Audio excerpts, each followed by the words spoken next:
Hi అండి. Welcome to Prasad's kitchen. నేను మీ ప్రసాద్ వేములపల్లి. తెలుగువారింటే రోటి పచ్చళ్ళు అంటే తెలుగువారే కదా. ఈ వెరైటీ రోటి పచ్చడి గురించి మీరు ఎప్పుడైనా విన్నారా? ఇది అవిసె గింజలు క్యాప్సికమ్ రోటి పచ్చడి అండి. స్టవ్ వెలిగించుకుని కడాయి పెట్టుకుని 1 టీ స్పూన్ మాత్రమే ఆయిల్ వేస్తున్నాను. ఇందులో 1 టేబుల్ స్పూను పల్లీలు వేసుకున్నాను. ఇవి కొంచెం వేగగానే ఇందులో మనం 1 టేబుల్ స్పూను మినపగుళ్ళు కూడా వేసుకుందాం. ఈ రెండు వేసుకోవడం వల్ల అవిసె గింజల వల్ల వచ్చే జిగురు కొంచెం తగ్గుతుందండి. ఇవి కొద్దిగా రంగు మారగానే 2 టేబుల్ స్పూన్లు అవిసె గింజలు వేసుకుందామండి. ఈ అవిసె గింజలు చిట్టుపట్లాడే వరకు వేయించుకుంటే సరిపోతుంది. అవిసె గింజల వల్ల మన గుండె చాలా పదిలంగా ఉంటుందండి. మన ఆరోగ్యానికి కూడా ఎంతో ఉపయోగంగా ఉంటాయి. ఇప్పుడు కారానికి అనుగుణంగా పచ్చిమిరపకాయలు వేసుకుందాం. నేనైతే ఒక 8 పచ్చిమిరపకాయలని తుంచుకుని వేసుకున్నాను. మీరు మీ కారానికి అనుగుణంగా వేసుకోండి. ఒక మీడియం సైజు టమోటాని కూడా ముక్కల్లా కట్ చేసి వేసుకుందాము. ఈ టమాటా కూడా మనం మగ్గనిచ్చేస్తే సరిపోతుంది. ఇక్కడ ఒక పెద్ద సైజు క్యాప్సికమ్ తీసుకుని లోపల గింజలన్నీ కూడా తీసేసాను. వాటిని కొంచెం పెద్ద పెద్ద ముక్కల్లాగానే కట్ చేసుకుని వాటిని కూడా వేసుకుందాము. ఒక చిన్న నిమ్మకాయ సైజు అంతా చింతపండును కూడా వేసేసుకుందాము. వీటన్నిటిని బాగా వేయించుకోవాలండి.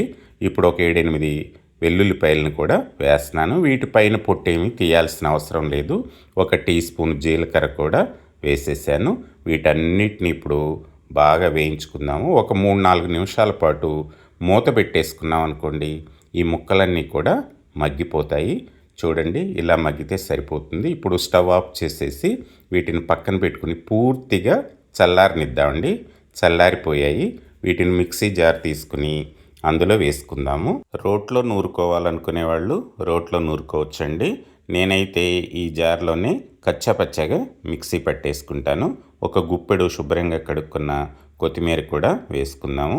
రుచికి సరిపడా ఉప్పు వేస్తున్నాను. నేనైతే కళ్ళుప్పు వేసానండి. మీరు నార్మల్ సాల్ట్ అయినా వేసుకోవచ్చు. వీటిని ఇట్లా కచ్చాపచ్చాగా పచ్చడి పట్టుకుంటే సరిపోతుందండి. ఇప్పుడు దీన్ని ఒక బౌల్లోకి మనం షిఫ్ట్ చేసేసుకొని కమ్మటి తాలింపు వేసుకుందామండి. ఈ తాలింపే ఈ పచ్చడికి చాలా హైలైట్ అవుతుంది.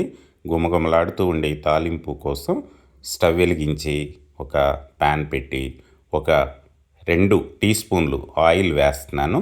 1/2 టీ స్పూను ఆవాలు, 1/2 టీ స్పూను మినపగుళ్ళు, 1/2 టీ స్పూను శనగపప్పు, అలాగే కొద్దిగా జీలకర్ర, చిటికెడు పసుపు, వీటన్నిటిని కూడా వేసుకుందాము.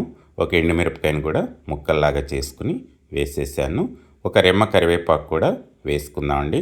వీటన్నిటిని గోల్డెన్ బ్రౌన్ వచ్చే వరకు సన్నటి సెగ పైన వేయించుకోవాలండి. ఇలా వేయించుకుంటేనే తాలింపు గుమగుమలాడుతుంది. అస్సలు మాడిపోవద్దండి. తాలింపు రెడీ అయిపోయింది.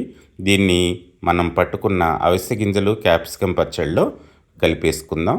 చూడండి, గుమగుమలాడిపోయే అద్భుతమైన రుచితో అవిసె గింజలు క్యాప్సికమ్ రోటి పచ్చడి తయారైపోయిందండి.